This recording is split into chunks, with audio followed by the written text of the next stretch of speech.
Hello bachcho, let's read out the question first. A ball is thrown upwards. It returns to ground describing a parabolic path. Which of the following remains constant? So for this, let us look to the solution here. But before of that, let us talk about the key concept which we are going to see here for this question. So key concept which we will use is the projectile motion. Now what is mean by projectile?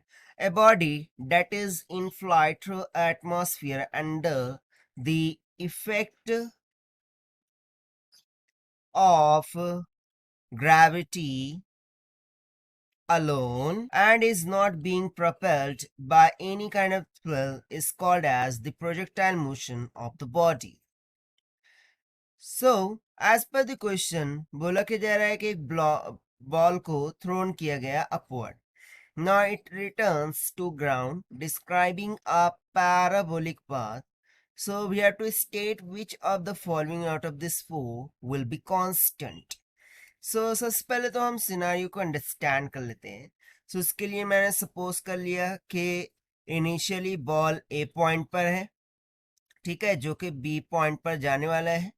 ठीक है, I throwing up this ball in upward direction. Okay, let's say with an initial velocity of v by making and some angle of theta with the horizontal. ठीक है, with horizontal surface वो कुछ angle theta बनाकर initial velocity u से क्या किया जाता है, थ्रोन किया जाता है upward.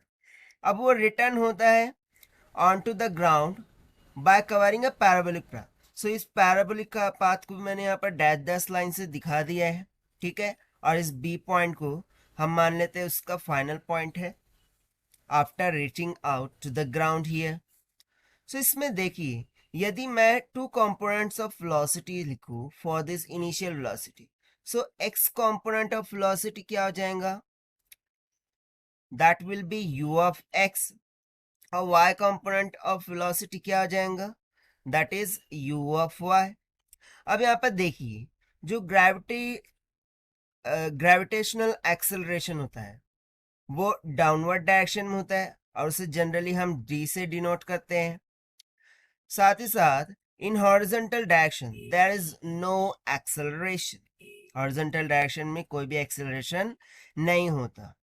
So after reaching to this point and this point, only the vertical component of velocity is going to change here.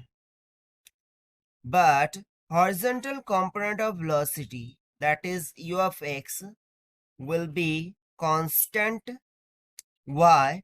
Because in horizontal direction there is no acceleration. That is why the horizontal component of velocity is going to constant here. So let's take it throughout the given option.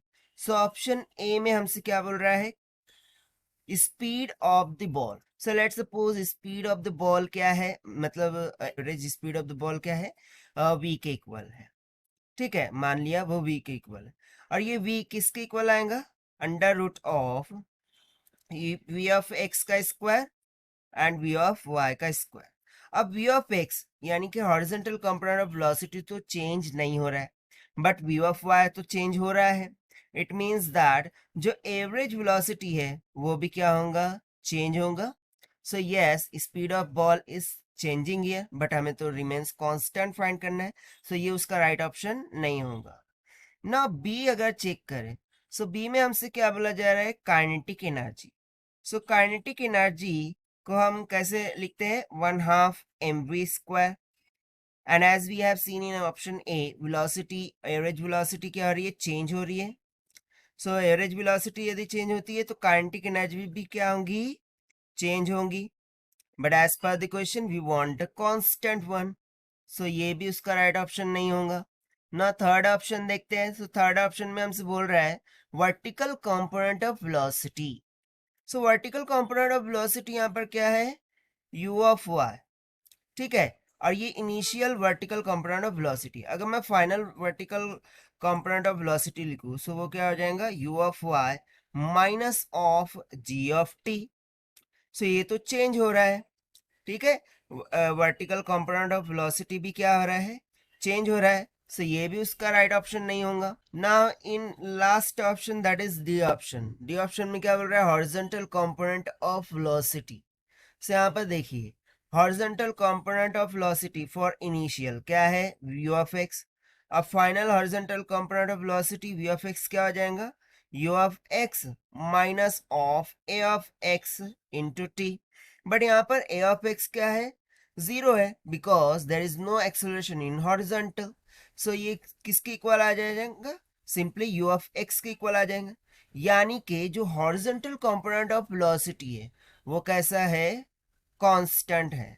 And सी, यही तो हमसे पूछा गया था, to find out which of the following remains constant.